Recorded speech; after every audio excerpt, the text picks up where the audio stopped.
Hola, hoy vamos a hablar de Talcott Parsons, de 1902 a 1974. Talcott Parsons fue un sociólogo estadounidense y uno de los más importantes e influyentes en el siglo XX. Es conocido por su teoría de la acción social y por ser uno de los contribuyentes más grandes de la sociología. Su teoría prácticamente se basaba en que debería haber un equilibrio en la sociedad. Talcott Parsons decía que la sociedad era un sistema complejo, compuesto de diferentes partes independientes. Argumentaba también que la sociedad debería trabajar juntos en armonía para mantener el equilibrio y la estabilidad de la sociedad. Cada sociedad tiene la función específica e importante de velar por el mantenimiento del orden social. Hablar un poco acerca de sus obras. La primera obra es The Structure of Social Action en 1937. Esta obra nos habla precisamente sobre cómo es la sociedad y quiénes la conforman. Ahora vamos a hablar acerca de la segunda. La segunda es The Social System. Nos habla del sistema social y en cómo se divide este y cuál es el equilibrio que debe tener en sí. Talcott Parsons en su tercera obra llamada Essay in Social Structure nos habla sobre la estructura social y fue un resumen en general de lo que él entendió sobre la sociología en sus primeras dos obras. Con su cuarta obra llamada Politics and Social Theory nos habla sobre la teoría que tiene la política sobre el ámbito social y en la sociología. En su quinta obra llamada Action Theory and the Human Condition nos habla precisamente sobre cómo se siente él, hablando sobre sus primeras dos obras en relación a la sociología y las personas. También nos quiere hacer reflexionar sobre cómo lo humano se comporta dentro de una sociedad. Talcott Parsons en su sexta obra es The Evolution of Societies en 1977 y nos habla precisamente de cómo es la humanidad y cómo ha evolucionado a lo largo de los años. Talcott Parsons en su séptima obra es Social System and Evolution of Action Theory. Este libro Parsons reflexiona sobre su teoría de la acción social y cómo cambia a lo largo del tiempo y cómo es la evolución de la sociedad en sí. Para su octava obra, Talcott Parsons, Politics and Social Structure en 1969, nos habla sobre los subtemas sociales y cómo es que este se divide e influye en la conducta humana. Para su novena y última obra, Action Theory and the Human Condition, este libro Parsons argumenta que la acción humana está influenciada por una serie de factores sociales, culturales y psicológicos. Hablemos de Robert King Merton. Robert King Merton fue un sociólogo estadounidense que nació el 4 de julio de 1910. Merton nació en Pensilvania, Estados Unidos. Provenía de una familia judía emigrante del este de Europa. Merton fue nombrado originalmente como Mayer Scott y posteriormente él mismo cambió su nombre por Robert King Merton, que es como lo conocemos hoy en día. Bueno, pues él asistió a la escuela elemental de Pensilvania y se graduó ahí. Uno de sus pasatiempos favoritos era leer y esto lo ayudó a mantenerse alejado de las pandillas y de las bandas callejeras. Él asistió a la Universidad de Temple College, financiada por la Iglesia de Pensilvania. Ahí estudió y decidió orientarse en la sociología, inspirado por uno de sus profesores. Este mismo profesor lo convirtió en su asistente y lo llevó a una fiesta en Harvard, en donde había muchos otros investigadores. Ahí conoció a un sociólogo llamado Piotr Sorokin. Él fue un revolucionario ruso, un sociólogo, y participó en la Revolución Rusa y fue expulsado de su país por esa razón. Merton se casó dos veces, la primera con Susan Carhart, que era una trabajadora social, y se conocieron mientras ella era estudiante de Temple College, que fue la universidad a la que asistió él, y él acababa de ser nombrado profesor de Harvard. Los dos se mudaron a un pueblo llamado Hastings-on-Hudson, y ahí tuvieron a sus tres hijos, Robert, Vanessa y Stephanie. Bueno, su historia de amor llegó al final de 1968 cuando decidieron divorciarse. Robert volvió a compartir su vida con otra mujer que fue Harriet. Esta chica era una socióloga también y tenía muy buenas contribuciones, pero desgraciadamente Robert falleció el 23 de febrero de 2003. Personalmente me agrada mucho todo lo que escribió Robert Merton, aunque no los he leído todos completamente, sí tengo una idea de qué es lo que escribió y me parece muy interesante esta teoría como, bueno, ahora básicamente se le llama manifestación, pero como él dice que a través del subconsciente podemos programarnos a nosotros mismos para tener resultados como los deseamos, y la verdad es que ese tema sí es un poco interesante y sí es un poco complejo y se ha discutido mucho en todas como diferentes situaciones como la física cuántica, la manifestación, la espiritualidad y todas estas cosas. También él decía que en la ciencia hay valores y hay moral, y daba como una teoría llamada ethos, y la verdad es que es muy interesante, así que este fue Robert Merton. Emilio Durkheim nació el 15 de abril de 1858 y murió el 15 de noviembre de 1917. Fue un sociólogo francés conocido por su trabajo pionero en la teoría sociológica y en la metodología científica de las ciencias sociales. Nació en Épinal, Francia, en una familia judía de varios miembros, lo que influyó en su formación académica y su perspectiva social.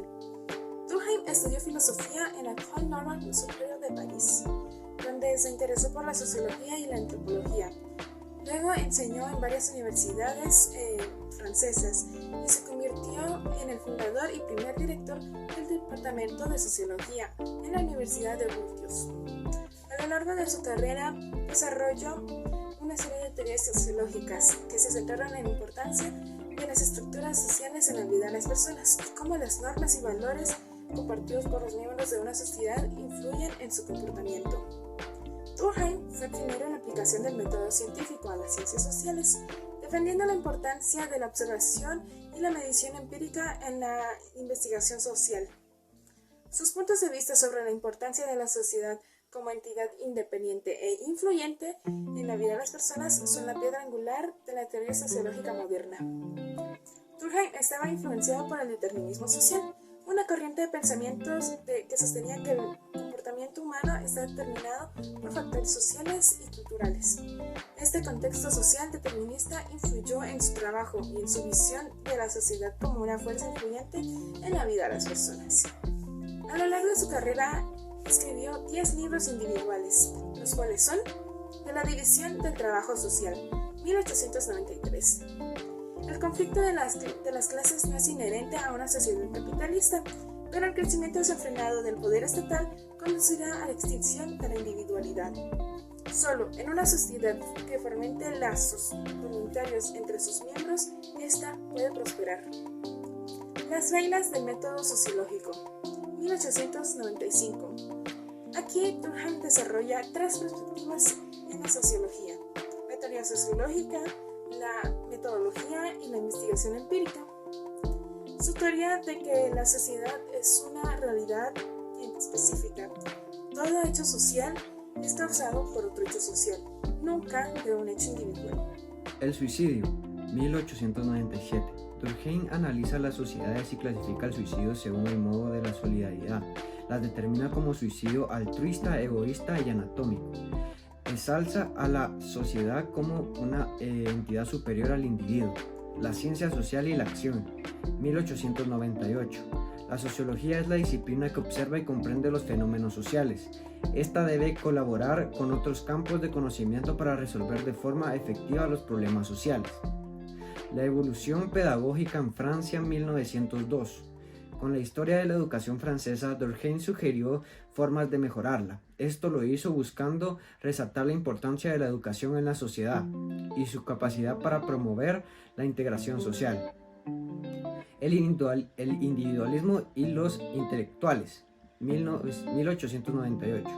Durkheim analiza la crisis moral y social que se produce en la sociedad moderna por el aumento del individualismo y pérdida de los valores colectivos. Propone un nuevo tipo de solidaridad basado en la interdependencia y la cooperación, al igual que sostiene que la anatomía individual solo es posible en la comunidad que le dé un significado y propósito. La mentalidad alemana y la guerra, 1905. Analiza la mentalidad de los alemanes en el contexto de la Primera Guerra Mundial. Durkheim argumenta que la mentalidad alemana se caracteriza por una exaltación del Estado y una subordinación de la libertad individual a la disciplina militar. También critica la ideología del militarismo, que utiliza la guerra como una herramienta para promover la superioridad de una nación sobre otra. La educación moral, 1902, sostiene que la moralidad es una realidad social y que su aprendizaje es fundamental para la vida en una sociedad. Según él, la educación moral debe ser un componente central en la formación de individuos y comunidades, y la moralidad debe de ser enseñada de manera sistemática a través de la educación. Además, defiende que la moralidad no es algo fijo e inmutable, sino que evoluciona y cambia con el tiempo y las circunstancias históricas. De la religión, 1912, busca una explicación sociológica de la religión. Según Durkheim, la religión es una fuerza social que une a las personas en una comunidad, proporcionando un sentido de cohesión y solidaridad. La religión no es simplemente una cuestión de creencias y prácticas individuales, sino que una parte integral de la vida social, cultural y de la vida cotidiana. Además de esto, Durkheim argumenta que la religión es una expresión de la conciencia colectiva de una sociedad y que tiene un papel importante en la formación de la identidad y la moralidad de los individuos. Las formas elementales de la vida religiosa, 1902. Estudia las religiones primitivas y sostiene que la religión es una creencia social más que una relevancia divina. Argumenta que las creencias y prácticas religiosas se originan en la sociedad y son el reflejo de sus valores y necesidades colectivas. Augusto Comte es reconocido por ser el padre del positivismo y la sociología. Nació el 19 de enero de 1798 en Montpellier, Francia. El padre Luis Comte era un recaudador de impuestos y su madre Rosalie Bouyer murió lamentablemente cuando Augusto solo tenía 14 años. Augusto estudió en la Escuela Politécnica de París, Cody Polytechnique. Augusto estaba interesado en las matemáticas y las ciencias naturales.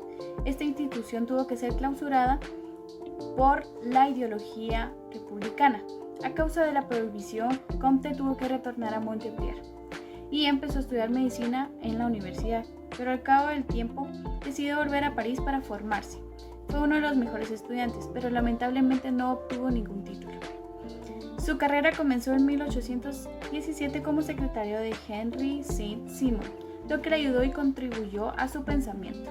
En 1824, Augusto, el plan de investigación científica necesaria para la reorganización de la sociedad, fue una obra en la que se desarrolló la naturaleza del positivismo y su relación con la política. Los problemas que llevaron a cabo las dificultades financieras de Augusto Comte fueron que llegaron a obligar a planificar un estudio de filosofía práctica. Al principio enseñó filosofía activa en casa y en el aula, lo que le dio oportunidad de acortar el curso de filosofía práctica, que estudió en 1840, en 6 volúmenes. En 1830 publicó su obra más importante basada en el positivismo, teoría creada por Comte, movimiento que defiende la supremacía de la ciencia. Decía que la ciencia es una fuente fiable de conocimiento y que solo podemos medir lo que vemos, y técnicas teóricas y metafísicas. Augusto Comte murió el 5 de septiembre de 1857 en París, Francia, a la edad de 59 años, dejando un legado que desarrolló ideales sociológicos y positivistas. Obras de Augusto Comte. Primeros ensayos. Augusto Comte se convierte en el fundador mientras critica el pasado y busca desafiar el presente, establece el futuro como un modelo necesario para el desarrollo intelectual, político y social de la sociedad occidental y lleva al lector a una historia más profunda del positivismo. De 1830 a 1842 aparecen los 6 volúmenes del curso de filosofía positiva, obra nacida del curso privado y donde aparece ya su idea fundamental de una organización científica de la sociedad. Es la obra principal del filósofo francés. El propósito del curso, que se compone de 57 lecciones, es exponer y examinar de forma sistemática todo el saber científico desde el punto de vista de la filosofía positiva.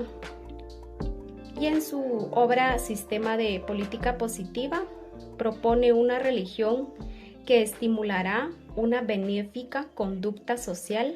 Consideraba que el medio para establecer la armonía social era la propaganda de una nueva religión, en la que el culto a un Dios personal se sustituye por el culto a un ser superior abstracto. Catecismo Positiva, publicada en 1852. Su objeto consiste en expresar en forma sucinta y popular la materia del curso de filosofía positiva del mismo autor, pero la tentativa de sistematizar una teoría de la religión fundada en el culto a la humanidad con nuevos dogmas y nuevas creencias muestra el lado más débil e incierto del pensamiento de Comte. Física social. El enfoque y desarrollo de la sección de historia se centra en la teología, la metafísica y el análisis del estado positivo de la humanidad. Trató de sentar las bases de una nueva disciplina a la que alternativamente denominó física social o sociología. Vamos a empezar con la biografía de Carlos Marx, pensador socialista y activista revolucionario de origen alemán. Karl Marx nació en una familia judía de clase media. Su padre era abogado, se había convertido recientemente al luterismo. Estudió en las universidades de Bonn, Berlín y Jena, obteniendo el título de doctor en filosofía en 1841.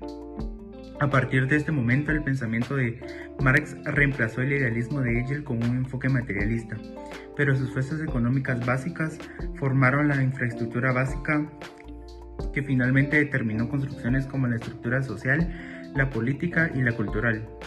Vamos con la síntesis de los libros. Número 1. Crítica de la filosofía del derecho de Hegel, 1844. Es un ensayo en el que Marx analiza y critica la filosofía hegeliana como un idealista y alejada de la realidad social y política. En este texto, Marx desarrolla su teoría del materialismo histórico que sostiene la realidad social y política de una época. Está determinada por las relaciones económicas y de producción. Número 2. Manuscritos económicos y filosóficos, 1844. En este texto, Marx argumenta que el trabajo es fundamento de la sociedad humana y que el capitalismo alinea al trabajador del trabajo y de su verdadero yo. Al mismo tiempo, Marx reflexiona sobre la relación entre economía y filosofía y aboga por la necesidad de transformación radical de la sociedad hacia el socialismo para alcanzar la verdadera línea de libertad e igualdad. Número 3. Trabajo asalariado y capital, 1849. Ensayo en el que realiza la naturaleza del trabajo asalariado y su relación con el capital. Marx argumenta que el trabajo asalariado no es solo la forma dominante de trabajo en la sociedad capitalista, sino también una forma del capitalismo explota a los trabajadores y explota la plusvalía.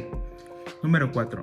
Luchas de clases en Francia, 1848 a 1850. Un ensayo en el que analiza el papel de la lucha de clases de la Revolución Francesa de 1848 y el periodo que siguió. Carlos Marx sostiene que la Revolución Francesa de 1848 fue una lucha de clases entre la burguesía y el proletariado, y que la burguesía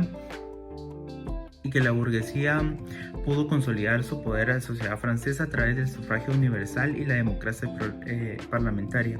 Número 5. El 18 Brumario de Luis Bonaparte, 1852. El análisis de la revolución de Luis Bonaparte en Francia de 1851 y sus implicaciones para la lucha de clases. En este texto desarrolla una teoría de la lucha de clases argumentando que la lucha de clases no es solo un simple enfrentamiento entre dos clases, sino también un proceso histórico complejo en que involucra a diferentes facciones de las clases dominantes y altas. Número 6.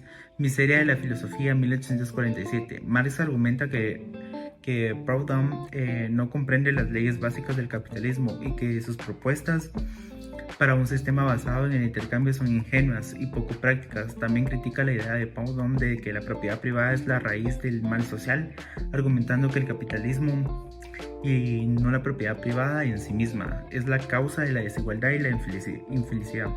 Número 7. Contribución a la crítica de la economía política, 1859. En este libro, Carlos Marx critica la economía política clásica representada sus teorías de la explotación y la plusvalía en el capitalismo. En Trabajo, Marx argumenta que la economía y la política clásica de Adam Smith y David Ricardo no logra explicar la explotación capitalista de la clase trabajadora y que su teoría del valor del trabajo es incompleta. Número 8. El Capital, libro número 1, 1867. En este libro, Marx profundiza que su teoría del trabajo valioso y la plusvalía analiza el proceso de acumulación de capital y la explotación de clase trabajadora en el sistema capitalista. También explica cómo los capitalistas se benefician al explotar la clase trabajadora pagándoles menos que el valor que producen. Número 9. El Capital, libro número 2, 1885. En este texto se profundiza la teoría del capital y la acumulación y se analiza el proceso de la circulación capital. Argumenta que el proceso de la circulación del capital es necesario para la reproducción del sistema capitalista y que el objetivo final es la obtención de ganancias. Número 10. El Capital, libro número 3, 1894. En este texto analiza los diversos métodos que utilizan los capitalistas para aumentar la plusvalía, incluida la reducción de salarios, intensidad de trabajo y la introducción de la nueva tecnología. Número 11. Teoría sobre la plusvalía, 1863 a 1864. En este artículo, Marx profundiza la teoría de la plusvalía y analiza diversas teorías económicas sobre el tema. Argumenta que la plusvalía es la ganancia que obtienen los capitalistas al explotar a la clase trabajadora y que la explotación es la base del sistema capitalista. Número 12. Salario, precio y ganancia, 1865. En este libro argumenta que la clase trabajadora juega un papel clave en el proceso de producción y que los salarios están determinados por la oferta y la demanda del trabajo. También argumentó que el valor del producto industrial está determinado por el tiempo del trabajo social requerido para producirlo. Y por último, el número 13, elementos fundamentales para la crítica de la economía política, 1857 a 1858. En esta obra, Marx examina la naturaleza del capitalismo y la relación con un proceso de producción. Sostiene que el capitalismo se basa en la explotación de la clase trabajadora y que la explotación es la fuente de la riqueza de los capitalistas. Max Weber nació en Erfurt, Prusia en 1864. Falleció en Múnich, Baviera en 1920. ¿Quién era Max Weber? Max Weber era un sociólogo alemán que opuso al determinismo económico marxista, una visión más compleja de la historia y la evolución social. Para Weber, las estructuras económicas y la lucha de clases tienen menos importancia que otros factores de naturaleza cultural, entendamos eso, como la mentalidad religiosa, filosófica, incluso la ética imperante. La ética protestante y el espíritu del capitalismo, en 1905, la obra clásica. ¿Quién era Max Weber? Bueno, también entendamos que era hijo de un destacado jurista y político del Partido Liberal Nacional en la época de Bismarck. Estudió en las universidades de Heidelberg, Berlín y Gotinga, interesándose especialmente por el derecho, la historia y la economía principalmente. Las primeras investigaciones de Max Weber versaron sobre temas económicos, algunas de ellas realizadas por cuenta de los intelectuales reformistas conocidos como los socialistas de cátedra.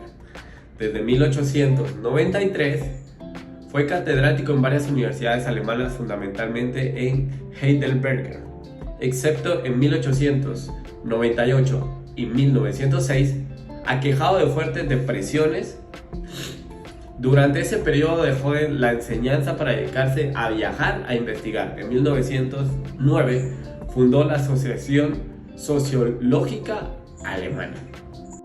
Max Weber realizó demasiados libros y muchos de ellos muy importantes. Vamos a hablar acerca de ellos. El primer libro es El valor social de la nacionalidad, que fue escrito en 1891.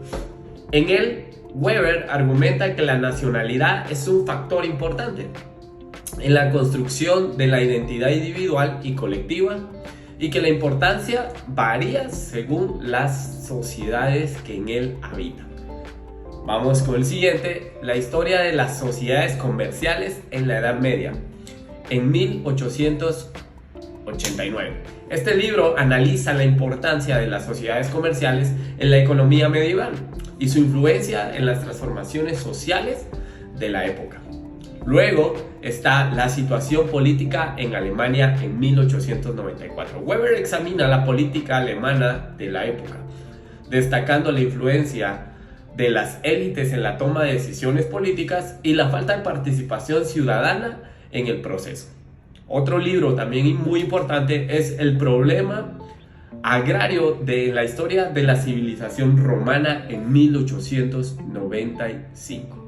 Weber analiza el papel de la propiedad de la tierra, de la economía y la sociedad romana y su impacto en la evolución política y cultural de la civilización. También tenemos otro libro, La objetividad en la ciencia social y la política social, 1896. En este ensayo, Weber defiende la necesidad de la objetividad en la investigación social y advierte sobre los peligros de la imposición de los valores personales en la política social. La teoría de la socialización, 1897. Weber analiza el proceso de la socialización y las sociedades humanas, destacando la importancia de la educación y la socialización en la formación de la personalidad. Luego, la ética protestante y el espíritu del capitalismo, 1904-1905. Este ensayo es uno de los trabajos más conocidos de Weber, en el que argumenta que la ética protestante influyó en el surgimiento del capitalismo moderno. Este libro fue escrito en 1904 y 1905. Luego, la religión de China, en 1906. En este libro, Weber analiza las religiones chinas, confucianismo y taoísmo y su influencia en la cultura y la sociedad china. La ciencia como vocación, 1906. En este ensayo presenta una reflexión sobre el parcial de la ciencia en la sociedad y la importancia de la vocación científica. La sexta, protestantes y el espíritu del capitalismo, 1907. Weber examina cómo las sectas protestantes influyeron en la formación de la ética capitalista y la modernización de la sociedad occidental. El sentido de la neutralidad axiológica en las ciencias sociológicas y la económica, 1909. En este ensayo, Weber defiende la importancia de la neutralidad axiológica en la investigación social y económica. Luego está el matrimonio y la organización familiar en China y en el mundo germánico, 1910. Este trabajo compara las diferentes formas de organización familiar en China y en todo el mundo germánico, destacando las diferentes culturas y sociedades entre ambos. La política y el científico, 1913. En este ensayo, Weber analiza la relación entre la política y la ciencia y destaca la importancia de la ética en ambas áreas. Economía y sociedad, 1914-1915.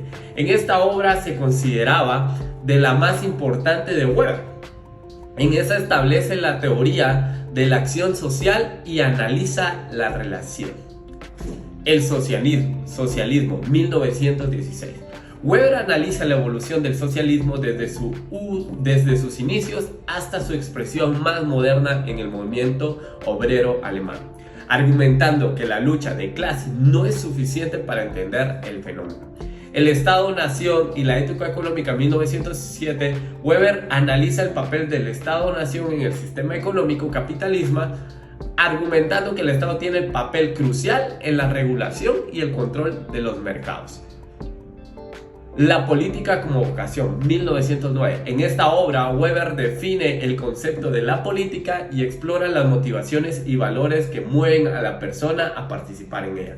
La ciudad, 1921. Weber analiza el desarrollo histórico y la importancia de las ciudades en los controles de poder y como lugares de interacción social y cultural. El mercado y la sociedad económica, 1920. En este ensayo, Weber examina la naturaleza del mercado y su relación en la sociedad, argumentando que el mercado no es algo natural, sino que es el resultado de la construcción social y política. Ensayo sobre metodología sociológica, 1920.